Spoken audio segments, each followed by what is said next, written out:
हे game changers, आपके सामने दो कंपनीज है, company A and company B. Company A की स्टॉक प्राइस है $500 और कंपनी बी की स्टॉक प्राइस है $300। अब आप इन दोनों में से कौन सी कंपनी के स्टॉक्स खरीदोगे? अगर आप कहो कि कंपनी ए तो आपका डिसीजन गलत है, लेकिन अगर आप कहो कि कंपनी बी तो भी आपका डिसीजन गलत है, क्योंकि फैक्ट तो ये है कि आपको नहीं पता कि दोनों केसेस में आपको कितना रिटर्न मिलेगा और बस आप सिर्फ स्टॉक प्राइस को देखकर ही डिसीजन लेते हो, जो कि बिल्कुल ही गलत है, क्योंकि अकेले स्टॉक प्राइस से किसी कंपनी के बारे में आपको कुछ पता नहीं चलता। कंपनी महंगी है या सस्ती, अच्छी है या बुरी, सिर्फ स्टॉक प्राइस आपको ये कभी नहीं बता सकता। ज्यादातर नए इन्वेस्टर्स ये गलती करते हैं कि वो बस सिर्फ कंपनी के स्टॉक प्राइस के ऊपर जाने से ही उस कंपनी के स्टॉक्स खरीद लेते हैं, जबकि उनको एक्चुअल में उस कंपनी के बारे में कुछ पता नहीं होता। इसीलिए स्टॉक प्राइस देखने के बाद आपको कंपनी को और उसके स्टॉक प्राइस को इवैल्यूएट करना होगा। फॉर एग्जांपल, जब आप कोई फोन खरीदते हो तो आप सिर्फ प्राइस के बेस पर डिसीजन नहीं लेते हो, आप उस फोन को एनालाइज करते हो, उसका रैम कितना है, उसका प्रोसेसर कितना है, उसका स्टोरेज कितना है, उसके क्या क्या फीचर्स हैं। ये सारी चीजें आप उसके प्राइस के साथ कंपेयर करते हो और उसके बाद ही आप खरीदने का डिसीजन लेते हो। बिल्कुल ऐसे ही स्टॉक मार्केट में किसी कंपनी के स्टॉक प्राइस को इवैल्यूएट करने वाले फैक्टर्स में से एक है पीई रेशो, जो कि आपको ये बताती है कि किसी भी कंपनी के स्टॉक का प्राइस महंगा है या सस्ता। पीई रेशो का मतलब होता है price per share of the company divided by earning पर share of that company. Price per share का सिंपल मतलब है किसी कंपनी के एक शेयर का लास्ट ट्रेडेड प्राइस, जबकि अर्निंग पर शेयर हम ऐसे कैलकुलेट करते हैं कि EPS is equal to total profit of the company divided by total number of shares of that company। चलिए इसे एक एग्जांपल से देख लेते हैं। लेट्स सपोज एक कंपनी है A जिसकी स्टॉक प्राइस है $100। मान लेते हैं कि इस कंपनी का टोटल प्रॉफिट है $1000 और मार्केट में इसके टोटल नंबर ऑफ शेयर्स हैं 200। तो अर्निंग पर share equals to total profit of a company divided by total number of shares of that company। So EPS is equals to $1000 divided by 200 equals to 5। ये है इस company का earning पर share. इसका मतलब ये हुआ कि इसका हर एक शेयर आपको ₹5 का प्रॉफिट कमाता है। अब हम ये देखते हैं कि इसकी पीई रेशो क्या है। तो इसका फॉर्मूला है PE ratio equals to price per share of the company divided by EPS। तो PE ratio equals to 100 divide by 5 equals to 20।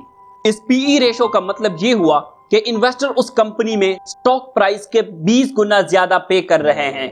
दूसरे सिंपल वर्ड्स में बोलूं तो इन्वेस्टर उस कंपनी में $20 कमाने के लिए $100 दे रहे हैं, या फिर इन्वेस्टर उस कंपनी में $1 कमाने के लिए $20 पे कर रहे हैं। अब सवाल ये उठता है कि क्या हमें ये सारी कैलकुलेशन हर एक स्टॉक के लिए खुद से ही अलग अलग करनी पड़ेगी? तो इसका आंसर है नो, क्योंकि ऑलमोस्ट सारे वेबसाइट्स पे हर एक स्टॉक का पीई रेशो पहले से ही कैलकुलेट किया हुआ होता है। अच्छा, अब हमें ये तो पता चल गया कि इस कंपनी का पीई रेशो 20 है, लेकिन अब हम ये कैसे पता लगाएंगे कि 20 का पीई रेशो ज्यादा है या कम, या फिर 20 पीई रेशो पर ये कंपनी एक अच्छी डील है या नहीं? क्या ये कंपनी 20 की पीई पर हमें सस्ती मिल रही है या महंगी? तो जनरली हम ये कहते हैं कि लो पीई रेशो का मतलब है उस कंपनी के स्टॉक का प्राइस सस्ता है, जबकि हाई पीई रेशो का मतलब है उस कंपनी का स्टॉक प्राइस महंगा है। लेकिन अब हम ये कैसे डिसाइड करेंगे कि अगर पीई इतना हुआ तो वो कम होगा और अगर इतना हुआ तो वो ज्यादा? तो इसके लिए कोई स्पेसिफिक रूल नहीं है। ये समझने के लिए आप 2 फैक्टर्स यूज कर सकते हैं। पहला, या तो आप उस कंपनी के पीई रेशो को उसके कंपटीटर के पीई रेशो से कंपेयर कर सकते हो, या दूसरा, आप उस कंपनी के पीई रेशो को उस कंपनी के पूरे इंडस्ट्रियल पीई रेशो से कंपेयर कर सकते हो। लेकिन हमेशा याद रखो कि लो पीई रेशो का मतलब ये नहीं कि आप फौरन जाके वो स्टॉक्स खरीदो, क्योंकि कभी कभी पीई रेशो आपको बहुत बड़ा धोखा देता है। तो चलिए इसे एक इजी एग्जांपल से समझते हैं। हम 4 कंपनीज लेते हैं, company A, B, C and D, और इसके पिछले 3 साल का डेटा लेते हैं। अगर हम देखें तो कंपनी A का EPS हर साल बस 5% से बढ़ रहा है और इसकी स्टॉक प्राइस भी बढ़ रही है सेम रेशो से। इसका मतलब कंपनी का ग्रोथ बहुत ही कम है और पीई रेशो भी कम है। तो ये हो गई low PE ratio with low growth company. इसलिए ये कंपनी एक बेस्ट डील नहीं है। हालांकि इसका पीई रेशो भी कम है, लेकिन स्लो ग्रोथ की वजह से आपका पैसा ज्यादा ग्रो नहीं कर पाएगा। कंपनी बी का ईपीएस हर साल डबल हो रहा है और इसकी स्टॉक प्राइस भी बढ़ रही है, साथ ही इसका पीई रेशो भी हाई होता जा रहा है। तो ये हो गई high PE ratio with high growth company, जो कि खरीदना एक अच्छा डील हो सकता है।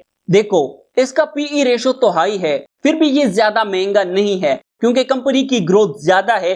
तो अगले साल आपका महंगा पीई रेशो भी कम हो जाएगा, क्योंकि अर्निंग ज्यादा होने से स्टॉक प्राइस बढ़ेगा, जिसकी वजह से पीई रेशो भी बढ़ेगा।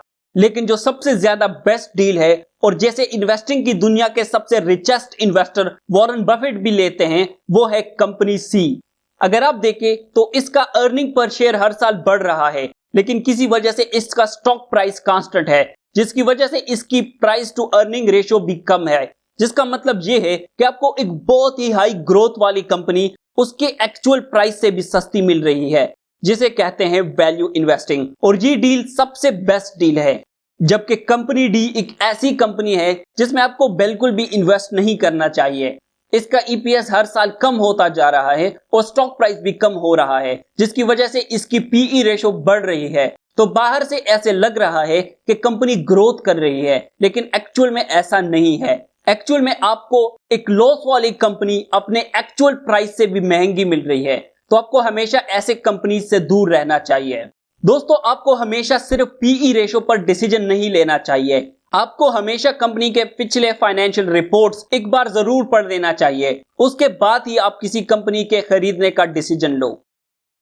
आप अपने सारे क्वेश्चंस मुझसे पूछ सकते हैं मेरे पर्सनल इंस्टाग्राम पर @hasnain_speaks, जहां पर मैं ज्यादा एक्टिव रहता हूं।